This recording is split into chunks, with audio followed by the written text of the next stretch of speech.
It's never enough. Not because the physique isn't impressive, but because the physique can never give you what you're actually looking for. What exactly are you looking for? I don't think that we know.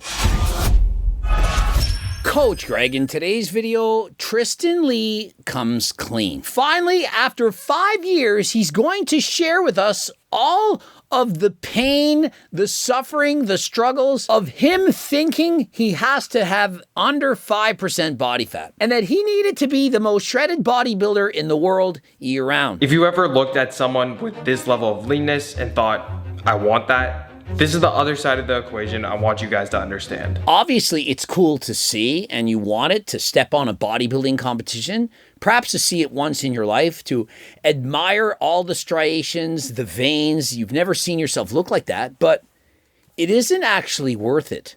If you could just snap your fingers and get it, like rub a genie in a bottle or something, sure, maybe. But once you get to that point, you're going to suffer like you cannot believe. And so if you're thinking, if only I could get to single-digit body fat, then I'd be happy, think again. The physical cost of going from 15% to 10% body fat is completely different than going from 10% to 5%. Perhaps you've gone on a diet. You were at 20%, you got down to 10, and you're thinking, yeah, that wasn't all that bad. It wasn't pleasant. I missed eating burgers and fries and so on. It's nothing like that. Every percentage of body fat that you lose after 10%, essentially, it's exponentially harder. And so to go from 20% to 10, it's probably about the same level of difficulty as going from 10 to 9. 9 to 8, it's that much harder. And when you get to 5, to go from 5% body fat to 4, you can't believe how hard that is. It's a lifetime away. It's more suffering than you could ever imagine. And so here's my advice.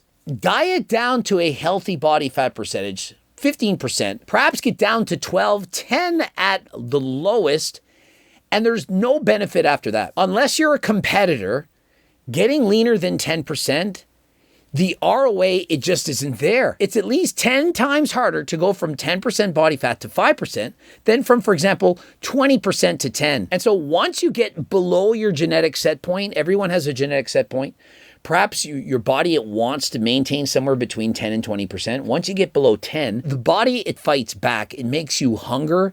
It makes you angry, gives you brain fog, insomnia, lowers your sex drive, essentially causes you to have no life whatsoever, but around meeting that goal. Because all your body cares about is surviving. Your body is hardwired to survive.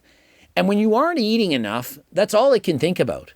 Where am I going to get that food? At extremely low levels of body fat, my hunger hormones were sky high all the time, so my food focus was through the roof. You're wired but tired all the time. You wake up exhausted but feeling like you can't go back to sleep, and you're super irritable, moody, and horrible to be around all the time. And so essentially, you look amazing, but you feel like shit. I can remember previously dieting with an ex-girlfriend. We were both doing a competition. And one day I said, you know what? We both look our best, but we never have sexy time. You would think this is the time when we would have the greatest interest. We're both looking our hottest, our finest, but we just didn't care. Your hormones are out of whack. You have no energy, and it sucks. As far as the sleeping goes, imagine you go to bed at midnight and you wake up at 2 and you're good. That's it. Your cortisol is through the roof. You can't get to sleep. And so you're not sure what to do. You lay at the ceiling for about 3 hours. It's 5 a.m. and you're like, well, I may as well get up and go do some cardio. I may as well go train. I got to go do 2 hours of cardio today. I may as well get it over with. And so essentially, you're never resting.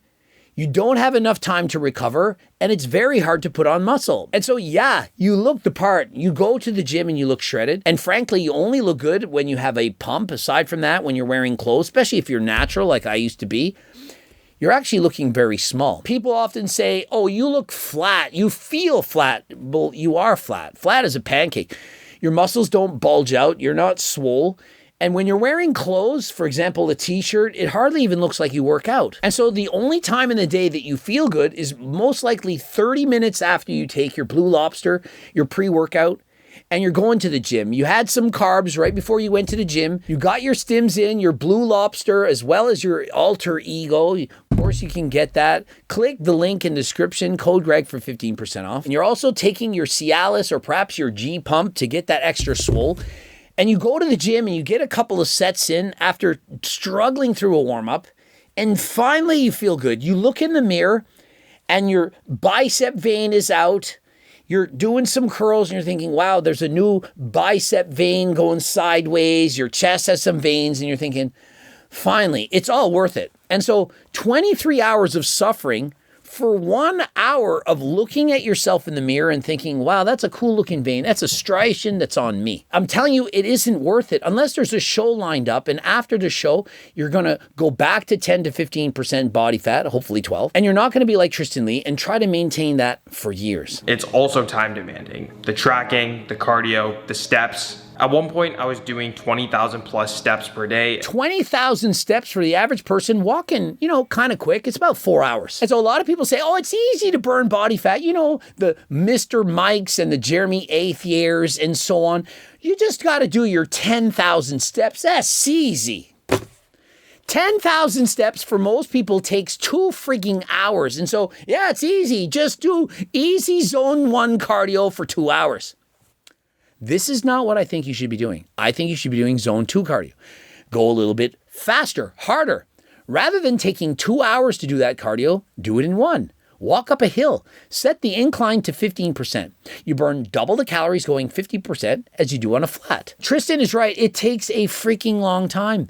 If you're having to do multiple hours of cardio each and every day, you're having to track all the calories that you're eating, you're prepping your food each and every day, or if you're not choosing to cook in bulk, like from my cookbook, cooking meals in bulk so that you have multiple portions rather than having to cook breakfast, lunch, and supper every single day. I can't imagine doing that. Like, you spend 30 minutes cooking breakfast, 30 for lunch, 30 for supper. It's an hour and a half just cooking. Who has time for that? I got shit to do. Cook in bulk. And so if you're trying to be shredded, it's going to take a ton of time, valuable time out of your day.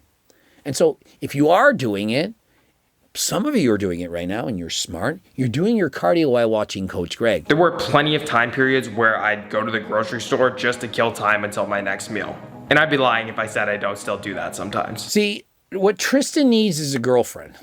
That's what's missing in his life. He is about 20 years of age. I haven't seen him date anyone special. I mean, maybe he keeps it private, but if you're going to the grocery store to kill time, of which you're already spending all of your time doing cardio, getting in those 20,000 steps and so on, until your next meal, you're doing something wrong. And so, Tristan, instead of going to the grocery store, the next time, put on a Coach Greg video. There's 4,000 plus saved up.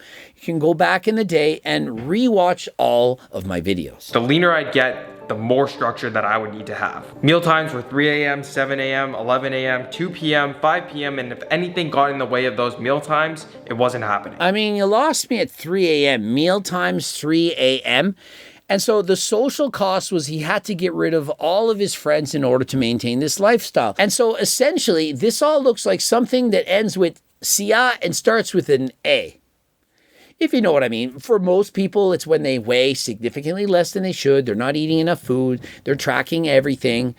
This is essentially what's going on. Is Tristan going to someday realize that he's been suffering in silence? Or actually, he isn't even suffering in silence. He's suffering out loud.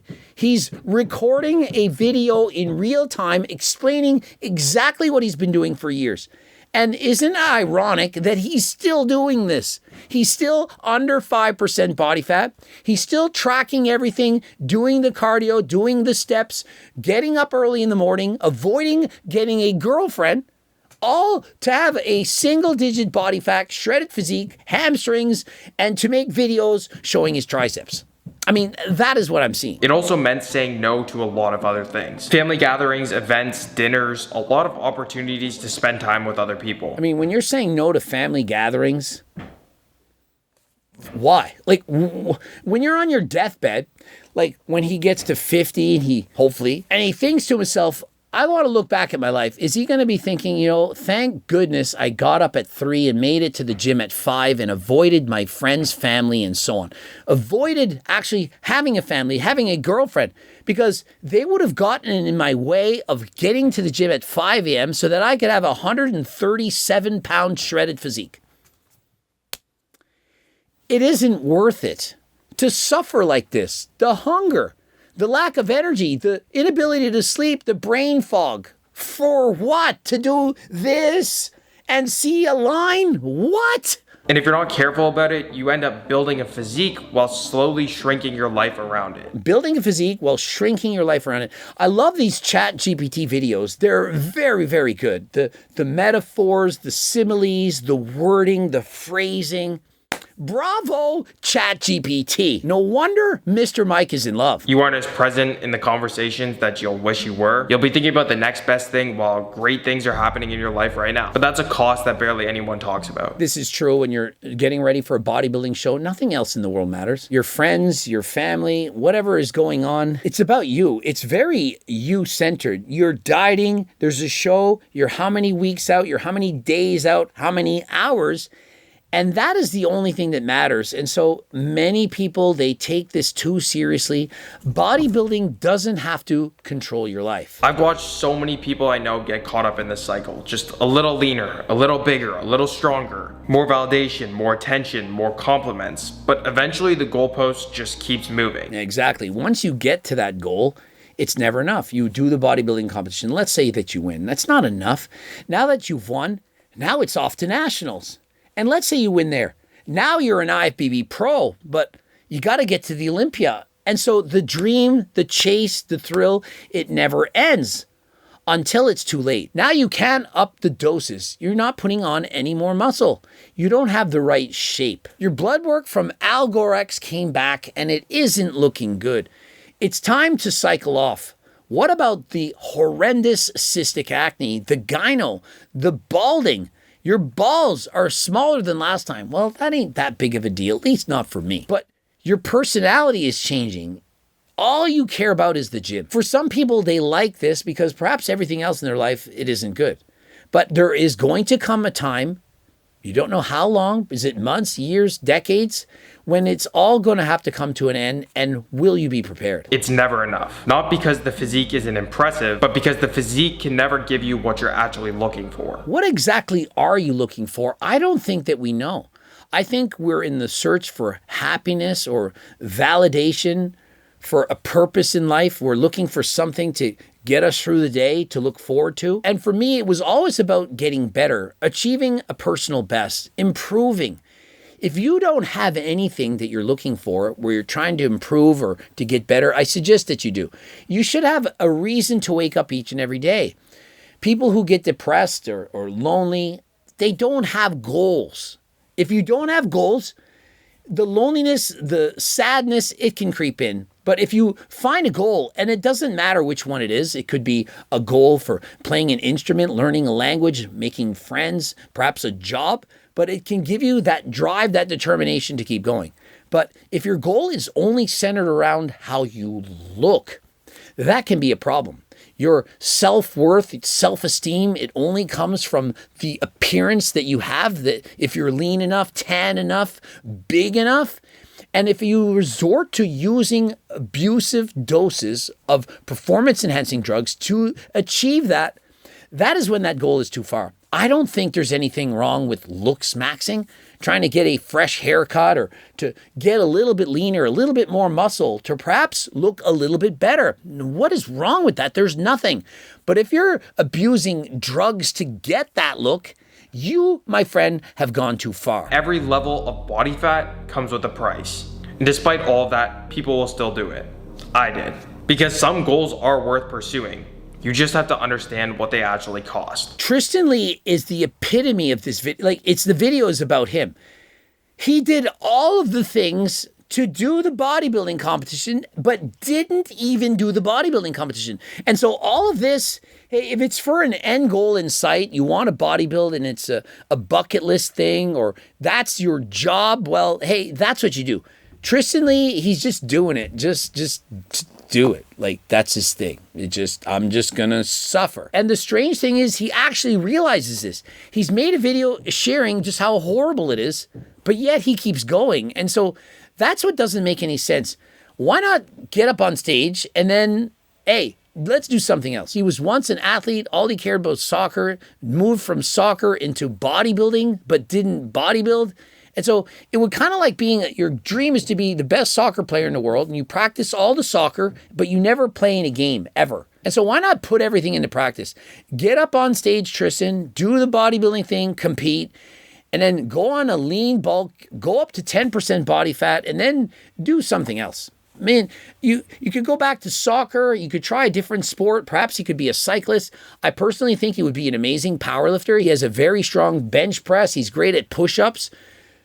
Do something. But if he doesn't want to, that's of course his choice. But I certainly hope that he's happy, that he isn't suffering for nothing, and that in 10 years he'll make another video and say, I just realized that I've been dieting for 15 years for nothing, that I didn't need to do it, that I wasted all of my time, and that perhaps now is the time that I don't have to get up at 3 a.m. I don't have to go for all those steps, that I could perhaps go have a girlfriend, maybe start a family, whatever. And of course, none of this would have happened if he would have been on Turk Builder Max as well as GO2 Max.